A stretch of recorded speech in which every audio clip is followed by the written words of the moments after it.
This is What in the World is Happening, where two filthy liberals look at the news and try to figure out what's going on. And since it's Armistice Day, we should probably take a moment to acknowledge how close to midnight it is on the doomsday clock. Scary stuff. My name is Taya, and with me is my co-conspirator Dee. Hi. So, bit of a stressful weekend for the world. Definitely. I can't believe how much violence the world kind of erupted into this weekend. Yeah, and when they talk about mounting tensions in the news, I didn't think they meant like each individual person's tenseness, you know? We're all feeling tense. We are all feeling it. There seems to be this atmosphere of gloom above. I mean, I know it's winter and we suffer with sad. Yeah. But you know, there seems to be this mounting gloom. Yeah, this hopelessness. Yeah, hopelessness around the world at the moment. Okay, speaking of hopelessness, let's talk about your headline for today. My beloved football has a stain on it. Mm-hmm. So what's the headline? So, Israel tells citizens not to attend cultural and sports events abroad after violence in Amsterdam. Okay. Which is tense in itself. I mean, Amsterdam is one of our favourite places to go. And you don't really expect violence. It's a chill place. Yeah. I mean, Ajax fans aren't really known for Dutch violence. people in general are known to be quite chill and accommodating and hospitable. So, yeah, someone really effed around and found out. Yes, indeed. So talk to me about what we've been seeing in the mainstream media, because this is a story of two tales. No, two halves. It's a story of two halves. Okay, so talk to me about, because it's been very, even I looked up both sides and it seems to be very one-sided, this story in the main outlets. So do you want to tell me about what you saw? Okay, so Sky News in particular have what's it saying? Basically said, they said Amsterdam's mayor has announced a raft of emergency measures in the Dutch city after anti-Semitic rioters attacked Israeli football supporters. Okay. So they're going in that direction. Right. So they're basically, being... I mean, that's also what the Fox News is saying as well. Oh, I mean, really? Okay, so I have a quote from Israeli ambassador to the United Nations, Danny Danon. Okay. Great name. Great name. He gave an exclusive statement to Fox News Digital on Thursday night. He said, "We are seeing a pogrom against Jews and Israelis unfold in Amsterdam. In 2024, this must stop. Globalize the Intifada was not just a slogan for those terrorist supporters. I urge the Dutch government to help all Israelis and Jewish people immediately. It's time to respond with force against those barbaric rioters." There's a very specific story being told here. Now, pogrom isn't a word I've come across. Yeah, I was going to ask, what does that mean? It is, and the definition of it is an organized massacre of a particular ethnic group, in particular that of Jewish people in Russia or Eastern Europe in the late 19th and early 20th century. So what old Danny Danon is saying is this is an organized massacre of Jewish football fans. Which is very really extreme. pointed. Yeah, it's. I mean, it's literal finger pointing, you know. Yeah. They're saying, and your news is saying it. I've noticed in both ABC News and Fox News, it's being framed as anti-Semitism and pro-terrorism. Yeah. Because there's this kind of lack of distinction between Hamas and Palestinians and Lebanese, you know? Yeah, I mean, that's such a heart-wrenching thing, But we're back in all Muslims are terrorists territory, it seems, especially when we're talking about Gaza and Lebanon. We've kind of somehow found our way back into all Muslims are terrorists territory. Any opposition to Israel is seen as anti-Semitism as opposed to anti-Zionism. So this is a very specific take on the story. And because there are other ABC News says a statement issued by Prime Minister Benjamin Netanyahu's office said Israel had intelligence that pro-Palestinian groups abroad intended to harm Israelis in cities in the Netherlands, the United Kingdom, France, Belgium, and others because of planned events. Yeah. Yep. So, but you found another side of this story, which I am very interested in.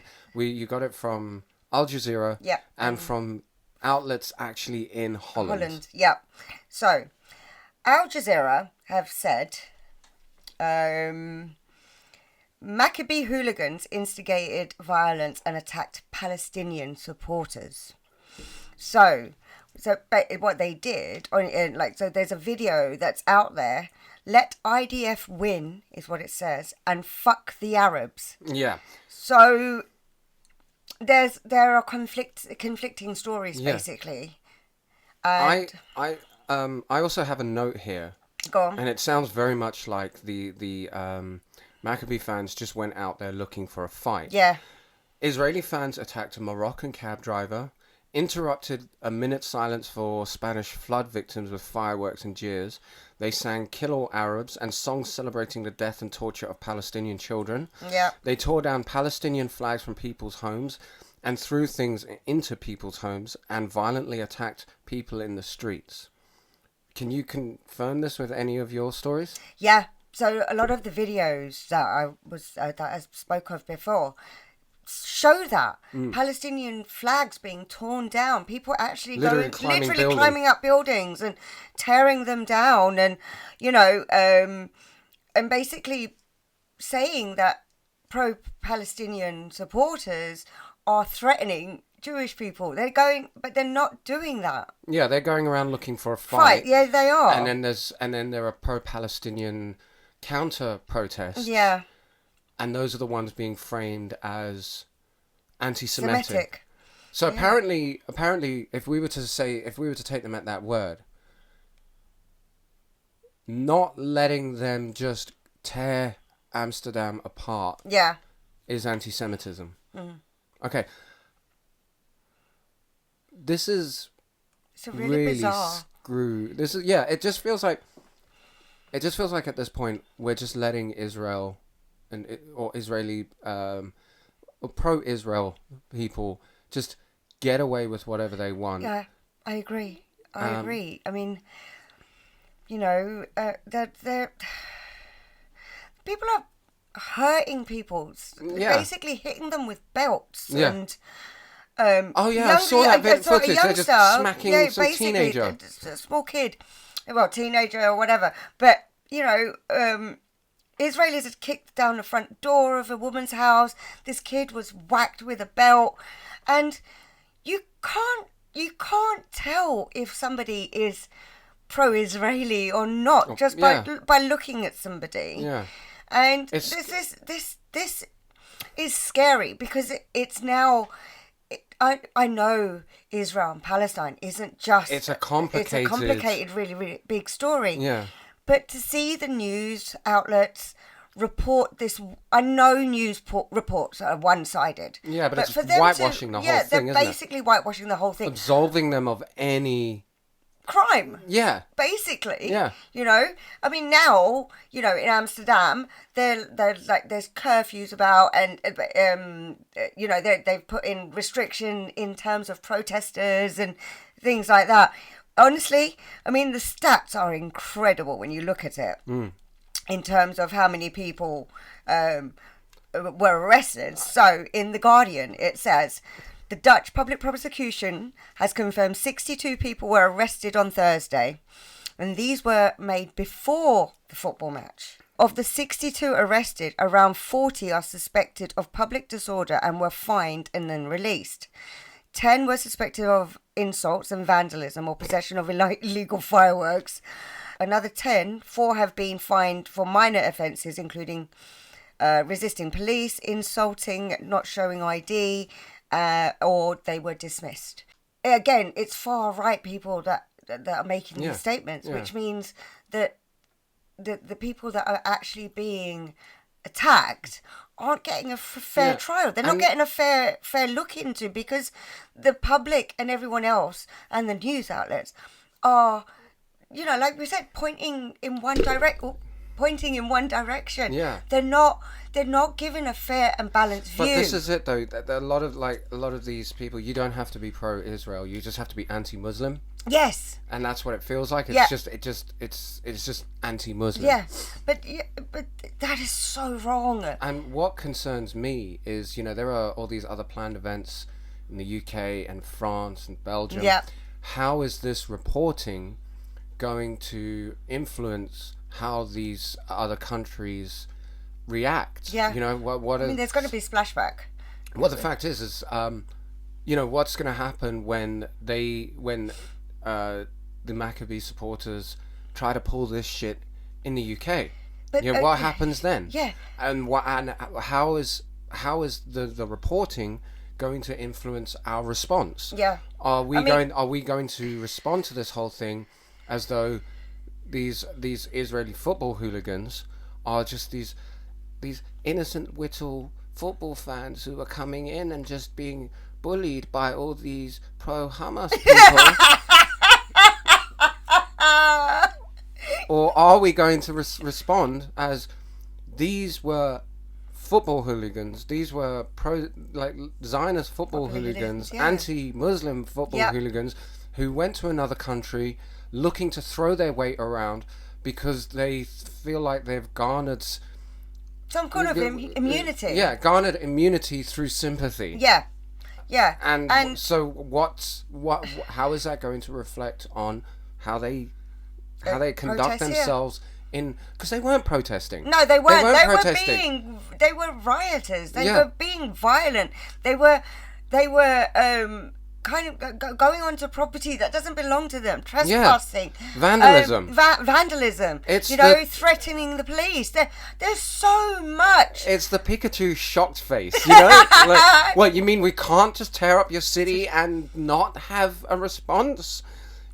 We can't sing songs about genocide and not have people respond to that with a counter protest. Yeah, I mean, I was telling you this stat this morning, where 70% of Palestinians and people that have died in Gaza are women and children. Yeah, 70%. Yeah, because the Israeli military, they're being ruthless. They have committed so many war crimes. Yeah.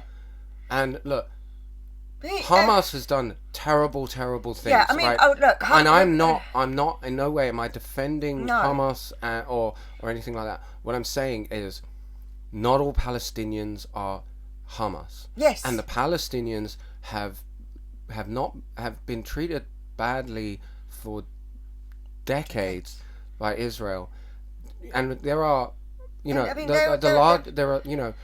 there is a Palestinian population who just want to live, who just want to get on with their life, and they can't. Yeah, but then the same applies with Israel. Israelis. I understand that, but the thing is, Palestine has no international support. There are the people of all America and Britain seem to do is like, oh, we must find a resolution to this conflict, but we'll keep supplying Israel with weapons. Yeah. And that it's. But is there any wonder that Palestinians are now making kind of with the Arab world, trying to make coalitions with them so that they can protect themselves? Yeah, they just look. The fact is, it feels like Israel and pro-Israeli allies have taken a stance of one or the other has to be wiped out. Yeah. No, it's there's like no kind of middle ground. It's we have to wipe them out before they wipe you out. Yeah. It's insane.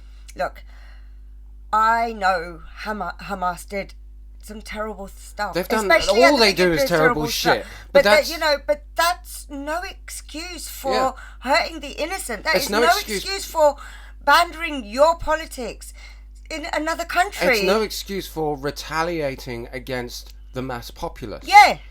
That is a war crime. Yes. They target civilian areas. They target civilian buildings. Yeah. I mean, for God's sake, they targeted an Al Jazeera office last year. Yeah. Or earlier this year. Yeah, I think it was earlier this year. Yeah, they raided Al Jazeera's news office. Yeah. So Israel have taken this kind of everyone is fair game approach to it. And that's. I mean, that's they're now like we said, they are now invading countries along the border of Israel and making their power known in these countries as well. Look, it's a you're with us or against us kind of situation, and obviously that there are agreements between America and Israel and the UK and Israel, and I know especially with Europe where there's like this guilt against Jewish and Israeli people, and I look, Jewish people throughout history have been treated like appallingly, but that doesn't give anyone the right to do what they're doing now. Yeah, absolutely. I'm sorry, I agree. but I'm not apologising for that, because what sorry, right, not sorry. No, yeah, sorry, not what. Aren't we supposed to be Right forward with lives? Aren't we supposed my lord! To? It's one step forward, two steps back. Yeah, that's and all it's been for the last 8 years. Right now, it seems like we're not even 2 steps back. I feel like we're back at square one in some instances. Yeah, no, I agree. So, and it's heartbreaking, and it's scary to go on the streets. It's scary just to walk around, because you can't tell what somebody is just by looking at them. Yeah. Okay. But we will put links to all of the supporting stories in the description of this video. So, okay. All right. So let's. Sorry, I got it very heated there. Yes. Yes. Going from one war to another. Putin signs into law mutual defense treaty with North Korea, as if things couldn't get scary enough. Russia are really making headway with who they want to partner with. With the kids at the back of the class. Yeah, basically. The troublemakers. Yeah. I mean, that's exactly what they're doing. South Korea and Ukraine, they've kind of, they're on tenterhooks right now because they're supplying each other with weapons. Okay. Well, let me read this. Go on. Okay. So this is from France Info, a left-leaning news outlet. The agreement formalizes months of deepening security cooperation between Russia and North Korea. 5 months after a rare visit to Pyongyang, Russian President Vladimir Putin signed the mutual defense treaty between Russia and its North Korean ally, according to the text published Saturday, November 9th on the Kremlin's website. The treaty, ratified by the upper house of the Russian parliament, can now enter into force. So what this means, as if it's not scary enough, this means that between the two of them, they are to provide immediate military assistance in the event of an attack against one or of the two countries, as well as cooperation at the international level to oppose Western sanctions and coordinate their positions at the United Nations. Holy crap. Yep. So we've got 2 super scary nuclear powers. Yep. One still with its training wheels on. And the other kind of playing on hard mode. Yeah.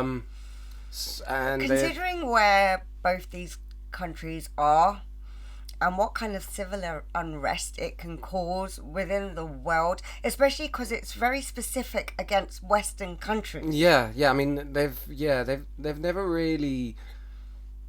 I mean, North Korea is North Korea. Yeah, it lives in its own bubble. But Russia, even after the end of the Cold War, they never really got over it. No. They've always, it's like, the Cold War's over, but we still hate you. Yeah. But we will just... No, because it's no longer the USSR. They were forced to kind of break up the country into the situation that it is now. So, they basically got their nose out of joint and now want to take back what they believe is theirs. Yeah, I mean, what's scary is that North Korea has now sent more than 1,000 missiles to Moscow.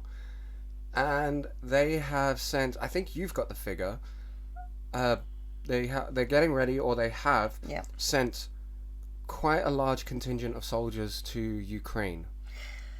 11,000. 11,000. So to Russia in some of the stuff, and to combat in Kiev.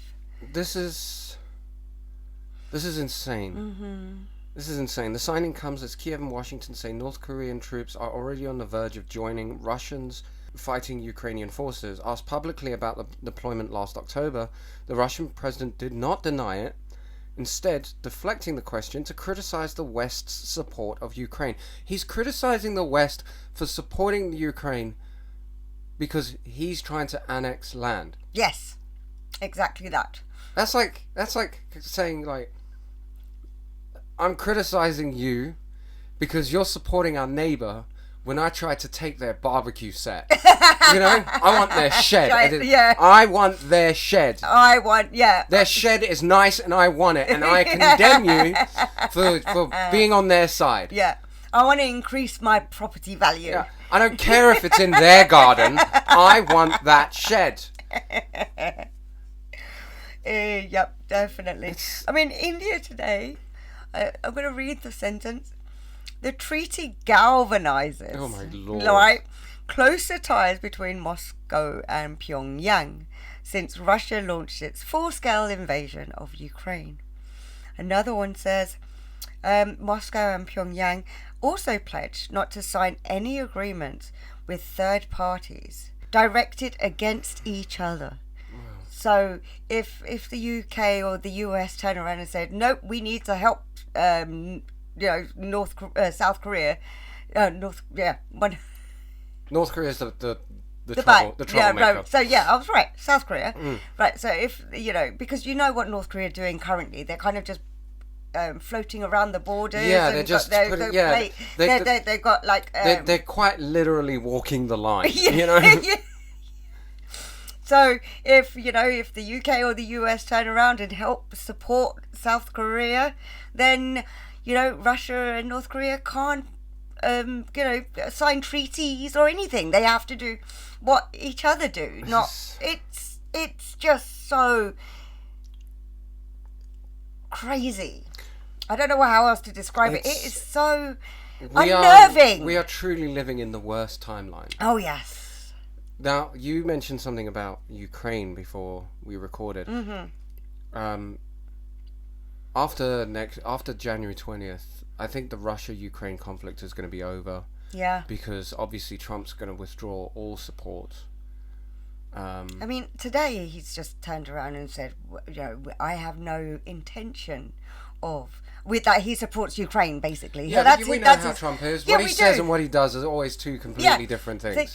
Exactly. But on top of that, you got Russia as well. You've got Putin basically saying, I haven't spoken to him. That's all lies. Like, no, we know you have. Don't do that. No. Don't treat... He hasn't spoken to Trump because, he's in this new relationship with Kim Jong-un. Yeah. He doesn't want to... He doesn't want to rock the boat. He doesn't want to make his new partner jealous. Yeah. Who's the side piece? It's Trump's the side piece, right? Yeah, he's officially in a relationship with Kim Jong-un. Yeah. So Trump is the side piece. Yeah. It's a complicated relationship. Yeah. First they were just like, it was like a secret love affair. It was a secret affair that neither acknowledged, but everyone was aware of. But now because it's never been publicly acknowledged, Vlad is free to go out with whoever he wants. Yeah. So now they're not an official couple. That's the thing. They haven't made themselves official. Vlad and Vlad and Kim. Well, Putin and Kim are. Yeah. They're official. You know, they've Vlad's given Kim his Letterman jacket. But Trump is just the side piece. Literally signed on the dotted line. Yeah, there you go. It's given him a promise ring. Wait, is that the ring on top on the It's the ring. It's the ring you put the plutonium ore into on a nuclear device. You put it through there, and you screw it closed, and there. Promise not to blow each other up. We'll blow everybody else up together. But do they not realise that if they actually do that, that they're also affected by that blow? It's the mutually assured destruction thing, and Yeah. right now everyone is just since the mutually assured destruction treaty, I think it was. Yeah. Everyone's just been kind of Teetering. Yeah, everyone's just been kind of like, don't test me. Yeah. Everyone's just been in that kind of don't test me state. Yeah. You Yeah. know? Agreed. I mean, it's just, I don't know. I just feel like with everything that's going on with Russia, Ukraine, North Korea, Israel, US, this really does feel like the final season. Yeah. You know? Yeah. I hate to get all hopeless about this. But it doesn't feel like there's a way out at the moment. It just feels like every person that doesn't actually have a majority thought, like, for peace and things like that, they're the ones that are being heard at the moment. Yeah. I mean, you go around the world, and it seems that there are more polarizing politicians in power or coming to power than ever before. Yeah, everything seems like a point of division at the moment. Yeah. Like, there was a time where we could universally agree on certain things. Yeah. Yes. Yes. Nazis bad. Yes. Yep. Interference from outside agents bad. Yeah. But now we have diplomacy good. Diplomacy good. Yeah. What happened to that? What happened to trying to find diplomatic solutions? I think what it is, the reason why diplomacy doesn't have the fortitude it used to is because how many things needed to be dealt with in the immediate, and we're like, no, we need to find a diplomatic solution, even though there was a very clear right and wrong in a situation. We're like, no, let diplomacy do it, and things just got protracted. Everything just went on for way longer than it should have. I mean, if you look at what's happening in Israel and Gaza, that's diplomacy failing. Yeah. Yeah. Diplomacy failed. Things got more messy and complicated. Then Hamas threw a tantrum and fucked everything up, and and there are still people who we're waiting to bring home.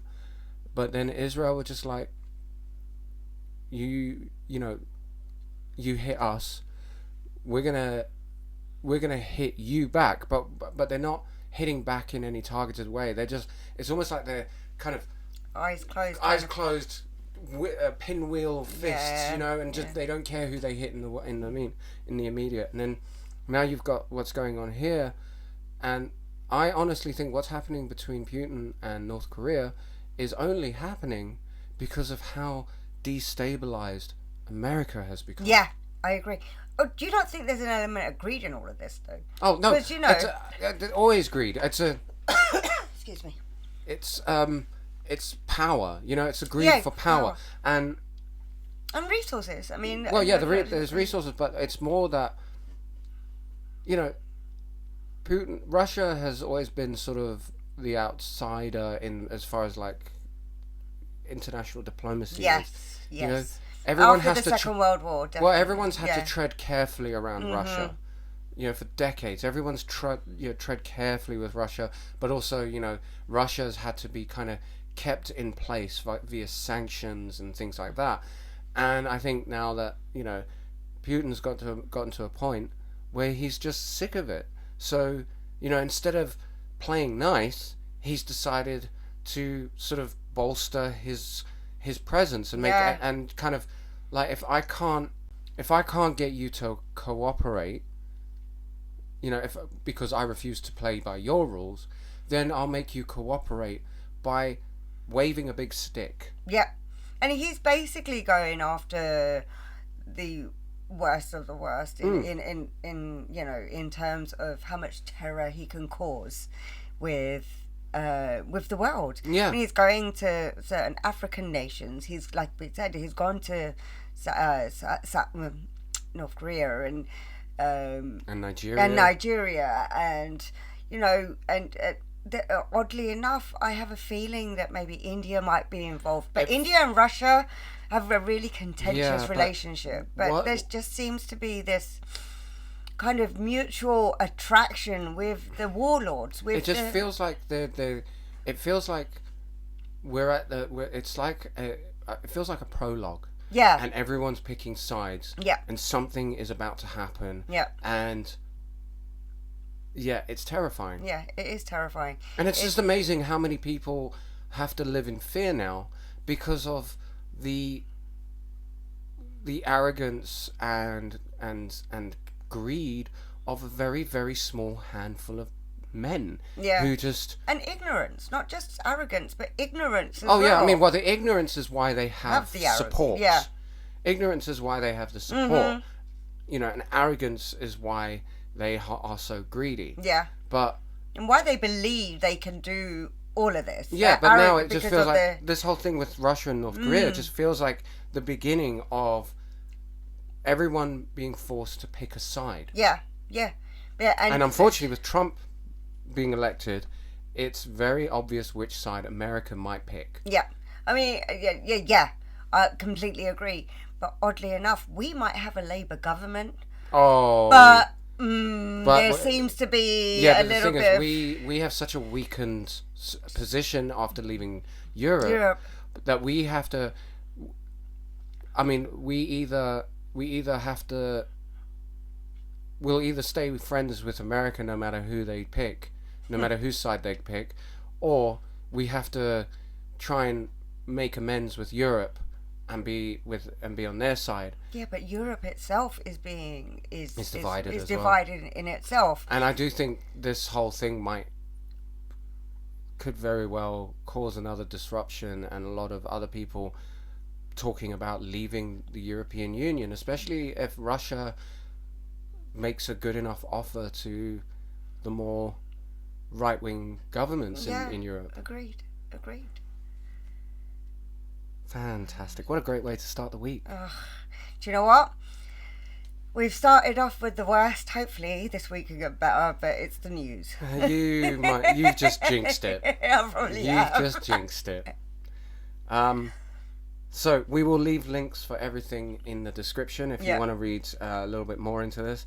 I think I need to go and have a good cry and maybe see if I can, dream sweet. Yeah, let's go. I need a cup of tea. Yes. Okay, so until tomorrow when we come back with hopefully better news. You can catch us on the socials. Yeah, we are Two Filthy Liberals on TikTok and Insta and anywhere else that we happen to set up. Just not... Yeah. And until tomorrow, stay safe, stay informed. See you later. Bye. Bye.